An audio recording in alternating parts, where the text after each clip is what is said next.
आज आम्ही गेलो होतो यात्रेसाठी. तर hello guys, welcome to my new vlog. तर आज आम्ही गेलो होतो यात्रेसाठी.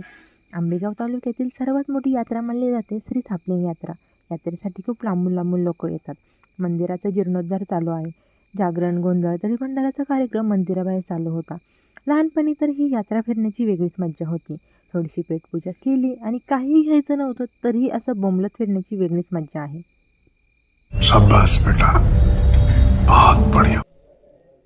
आणि येथे पहा, रस्ते कमाल सस्ते में. कैसे लोग रहते हैं यार यहाँ पर. मग नंतर गेलो बैलगाडी पाहण्यासाठी.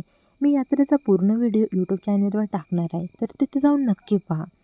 घरी जाण्याआधी मी गेली माझ्या आत्याकडे, कारण ही खरी यात्रा नागापूर गावची आहे. म्हणून आत्याने यात्रेचं निमंत्रण दिलं होतं जेवण करण्यासाठी. जेवणामध्ये माझी फेवरेट मासवडी होती. जेवण वगैरे केलं आणि आम्ही निघालो घरी जाण्यासाठी. तर आजसाठी एवढंच. भेटूया नेक्स्ट व्लॉगमध्ये.